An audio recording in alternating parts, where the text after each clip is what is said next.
Hello, good morning student. How are you? I hope you all are happy and healthy at home due to the COVID-19 pandemic. We are first time visiting or meeting through digital media. Today I am here to discuss about the syllabus of chemistry. Before starting the syllabus of chemistry, let me introduce first. I am Dr. Chavan NM, Associate Professor in Chemistry, Department of Chemistry, SHM College, Koparga. So, let us discuss about the syllabus. So, you all are FY BSc student. After clearing your previous exam, 12th exam, and now you are all are fresh student of FY BSc. So here written CBCS. CBCS means choice based credit system according to the revised syllabus of Savitribai Phule Pune University.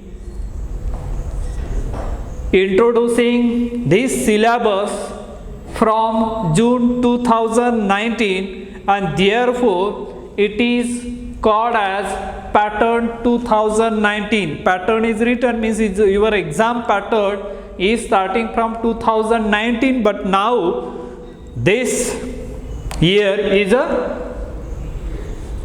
2020, and as you know that 2020 is the year which can finish very quickly. So remember here, choice based credit system. This system or this method is adopted by our university and introduced from 2019. You have a choice here. You can earn the credit from the parent institute, as well as if you wish to earn the credit from other institute, you can earn, so that you have a choice here. But some of the core courses you have to complete, or you have to earn the credit from the core courses, means core courses which are the compulsory. So in a chemistry there are 3 core courses. Number 1 is a CH-101, is called as physical chemistry, and course number 2 CH-102 is a organic chemistry, and third course that is for practical course, and that practical course it is again but at a semester first. So CH-102 organic chemistry, it is for 50 mark, and out of 50 you require 40% mark for passing. So there is exam pattern, there is a internal continuous internal evaluation out of 15 mark 15, and external at the end of the semester first there will be a university exam, and that has a weightage of that question paper is a 35, and 35 out of 35 you must get the 14, and out of 15 you must get 6. 6 plus 14 equal to 20, means you are the pass. So that is a nature of question paper pattern. Now this is a chemistry paper second, or these are the syllabus here, and for this there is a you can earn 2 credit by completing this course at semester first, that is 20. Now let us look at the syllabus or the content. There are 5 chapters. Chapter number 1 is called as the fundamental of organic chemistry. Fundamental organic chemistry, what are the point or what are the concept you are going to learn here? And as we know that organic chemistry, it is a study of compound that contain carbon atom, is known as organic chemistry. And why carbon atom? Because if you see our modern long form of the periodic table, till today there are 118 elements are present. Out of that, only as a carbon atom is selected or the chosen, and separate branch is called as organic chemistry. What could be the reason behind it? Because the carbon atom, it has one unique property and the other element do not have that unique property. And what is that unique property carbon atom has, and other rest of the carbon do not have that property? What is that? So here that property is known as a catenation. Catenation means to form the chain. And millions of organic compounds are known today. Thousands of the organic compounds are synthesizing daily in the research laboratories. So that's why, due to the catenation property. Now there we are going to learn some of the things are there. And now look at the chapter number 2 is a stereochemistry. Before that, fundamentals of organic chemistry, to complete this it requires a 9 lecture. 9 lecture is allotted to complete this chapter. Now chapter number 2 is called as a stereochemistry. Stereochemistry, it is a special branch of the organic chemistry. It deals with study of arrangement of atoms and the orientation of the atom in a space is known as a stereochemistry. It is a require 14 lecture to complete. There is a 14 lecture is allotted for the completion of this chapter. Now look at the chapter number 3. Chapter number 3 is called as aliphatic hydrocarbons, that is a alkane. And as we know that aliphatic and the aromatic, everybody, most of you might be knowing the aromatic compound. They are the cyclic, planar, conjugated, and obeys the Huckel's rule, which is 4n plus 2,5 electron is known as aromatic compound, and rest of the compound you can call it as a aliphatic compound. Now next word is written hydrocarbons. Again, what do you mean by the hydrocarbon? The compound which is made by carbon and hydrogen is known as a hydrocarbons. And there you are going to learn alkanes, means the organic compound containing carbon-carbon single bond is known as alkanes. Chapter number 4 is alkene, and in chapter number 4 means organic compound containing as a carbon-carbon double bond. That type of the compound is known as alkene. And then alkyne again as a hydrocarbon, but the organic compound containing as a carbon-carbon triple bond is known as alkyne. These 3 chapters, in this chapter alkane, alkene and alkyne, what are the definition of it, how to prepare it, what are the nomenclature system, then reaction of these alkane, alkene and the alkyne, then analysis. So this type of the thing you are going to learn in this chapter. So this is the general introduction of syllabus for semester first. Now today we are going to start the chapter number 1st, which is known as Fundamentals of Organic Chemistry. Fundamentals of Organic Chemistry. Fundamental, the word itself suggests that there you are going to study the basic or fundamental concept or the property of that organic chemistry. Just now I told you that organic chemistry means what? The study of compound that contain carbon atom is known as a organic chemistry. And there even though the molecules are molecules are arranged, the arrangement of atom in a molecule, there are big or complicated molecules are there. Even though there is a small molecule, but the arrangement of atom in that small molecule are also very complicated, and therefore to study the properties of that organic compound, it is necessary to study their physical properties as well as chemical properties. If you know the structure of the organic compound, you can easily predict its physical properties as well as chemical properties. Let us begin with the sum of the physical property of the organic compound. Physical effects first one is a physical effects or the physical properties.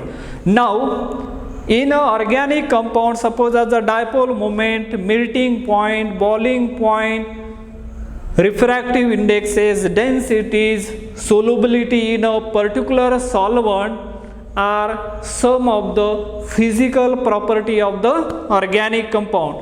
And out of that, these property selectively most important property we are going to discuss here today. So first, physical property. Why it is necessary to study the properties of this molecule? We can easily determine its structure. Once you know the structure, we can able to predict its physical properties as well as chemical properties, and therefore it is essential to study the fundamentals of organic compounds. And therefore first property we are going to learn, that is called as a melting point. MP stand for the melting point. And as we know that melting point, it is one of the important property of the organic compound, when to take as a melting point. And as we know that matter has a 3 states. Which are those? Do you know? Yes, one is a solid state, liquid state and gaseous state. Similarly, organic compounds also has a 3 state. One is a solid state, liquid state and the gaseous state. When to perform or when to determine the melting point or when to take as a melting point, if the organic compound are solid in nature, then and then we can perform the melting point of that compound, and the melting point of that particular substance has a particular melting point. So what is happening in the melting point? There is a change in the states.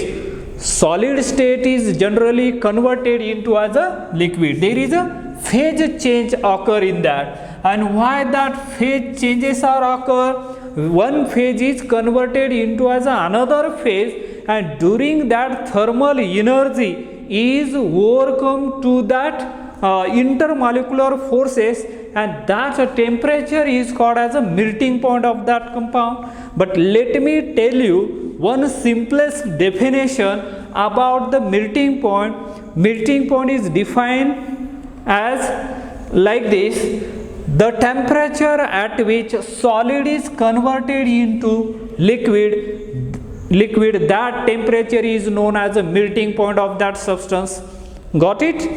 Let me repeat it again. The temperature at which solid is converted into liquid, that temperature is known as melting point of that substance. Got it now? Therefore, this melting point, and generally this melting point, again depending upon the nature of that compound, and as we know that there are two types of the compounds are present. One is known as a ionic compound and second one is known as a covalent compounds. Covalent and the ionic compound.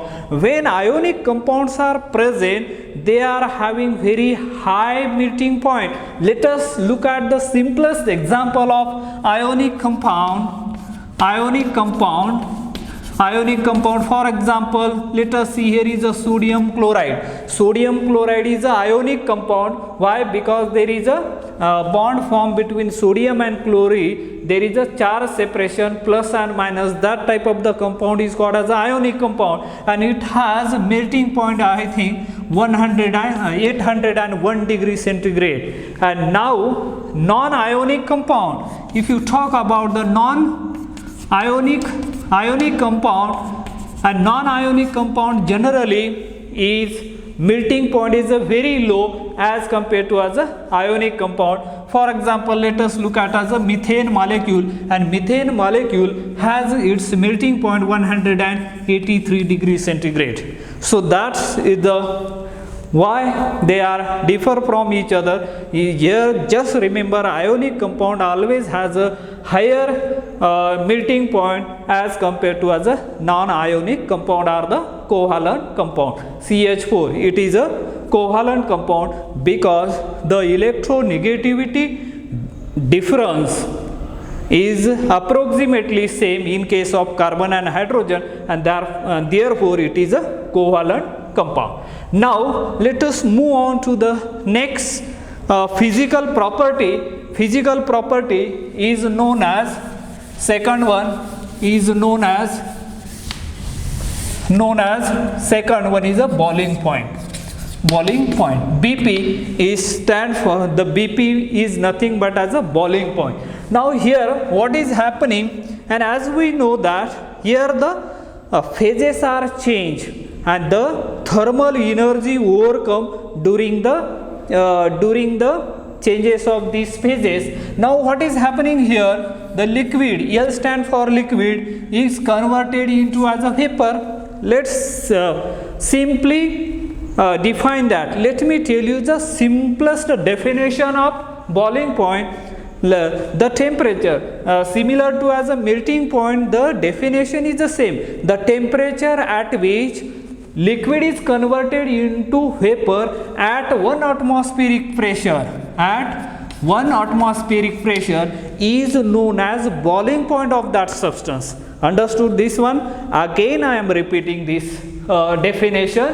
Liquid boiling point means what? The temperature at which liquid is converted into vapor at 1 atmospheric pressure is known as boiling point of that substance. Here I am not mentioning as atmosphere, because when that phases are changed, then vapor pressure becomes equal to the atmospheric pressure, then and then that liquid get boils. And here in that liquid, if there is a hydrogen bondings are there, hydrogen bonding, then there is a boiling point always goes on increasing. Before that, let me talk about the ionic compound. Again, ionic compound which is liquid in nature, ionic compound which is liquid in nature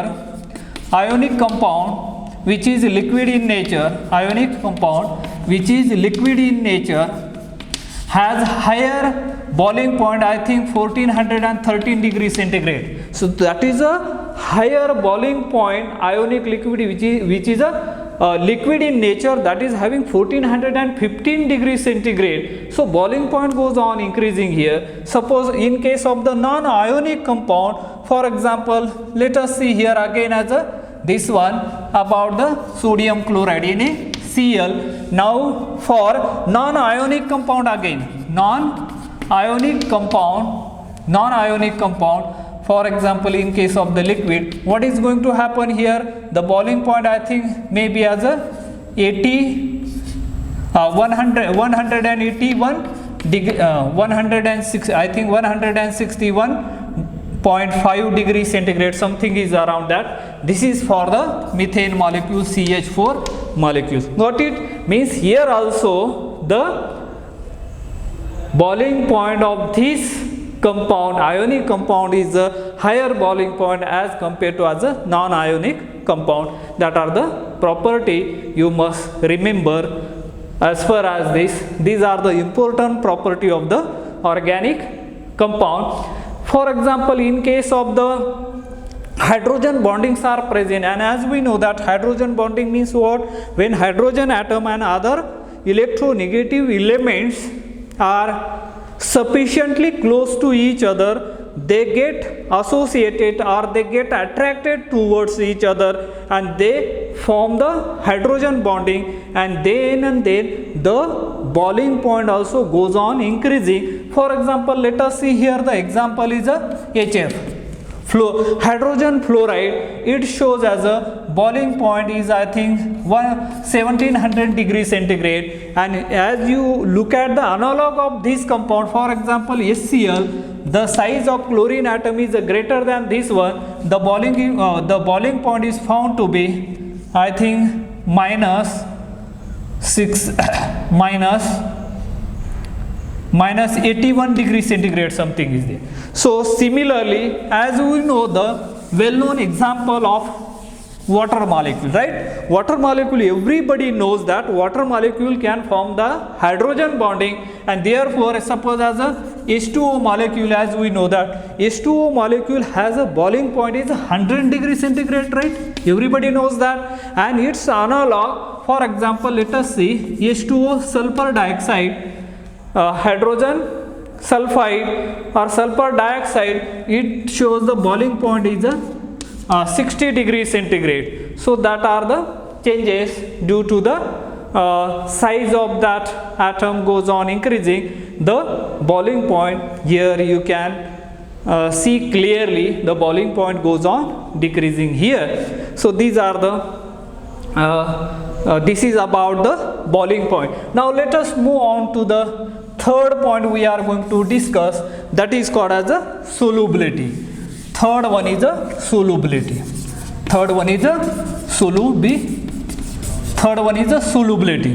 Then again, what do you mean by solubility? Here remember as a definition of the solubility, the solubility of a substance is its maximum amount dissolve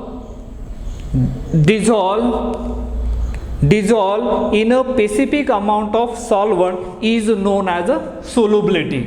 Remember here, solubility of a substance is its maximum amount dissolve in a specific amount of solvent is known as a solubility. Specific amount of solvent, what do you mean by the specific amount of solvent? Generally consider as a 100 gram if it is a solid in nature, or we can call it as a 100 ml.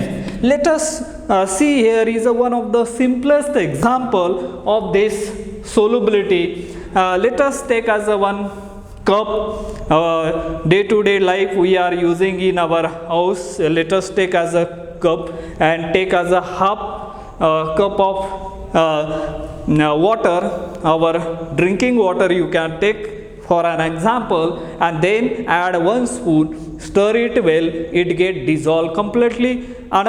Take another spoon, again stir it, it also get dissolved completely. If you add a third spoon, it it is not dissolving in it, means at a specific solvent maximum amount of the solute get dissolved at a particular solvent. That's why it is referred as a 10 gram or 100 gram or the 100 ml. So in that, at a room temperature or at a specific temperature it is, and the solubilities again depend upon the nature of the solute and the nature of the solvent used, as well as it is depend upon the temperature and the pressure. These are the parameter, or what we can call it as a factor which affecting the solubility and nature of the solvent and the nature of the solute. For example, let us look at here, one of the solute is there. Suppose M is a positive charge and M is minus charge. When I am adding here water H2, which is a solvent, and now this is a solute here. When water is added there, what is happening here? Here M plus, and here you can call it as a minus. This is the cation, that is the anion. They get solvated through the solvent. That here is the water, so it can be H,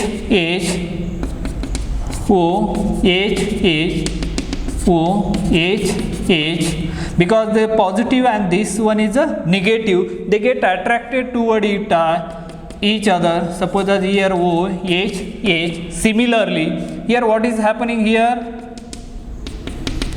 Here, let me just draw it first and I will explain shortly. Here hydrogen, then oxygen atom like this, then H, oxygen atom like this, O, H, and here O, H, oxygen like.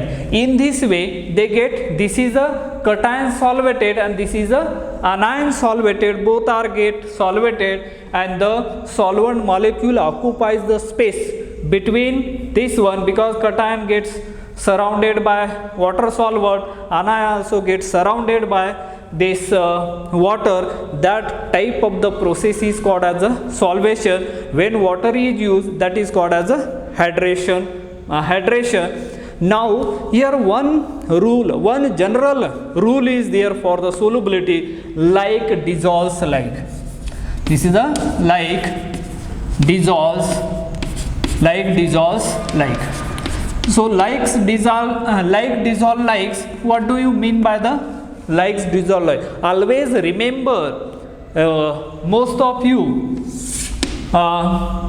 like dissolve likes, this general guideline you should remember as far as the solubility is concerned, or most of the reaction those are going to carry out in your future. That time you remember like dissolve in like, or while performing as a technique like as a crystallization, at that time you can remember the solubility or like dissolve in like. That general guideline you can follow while performing as a crystallization technique, where you can get the pure compound. Now like dissolve in like means what? Polar compound dissolve in polar and non-polar compound dissolve in a non-polar. For example, carboxylic acid and ethyl alcohol, they are the polar in nature, and they are, therefore they get soluble in a water. So I think with this we have completed all these main 3 physical properties of the organic compound. Remaining point we will see tomorrow. Let us stop today here. Have a nice day. Thank you.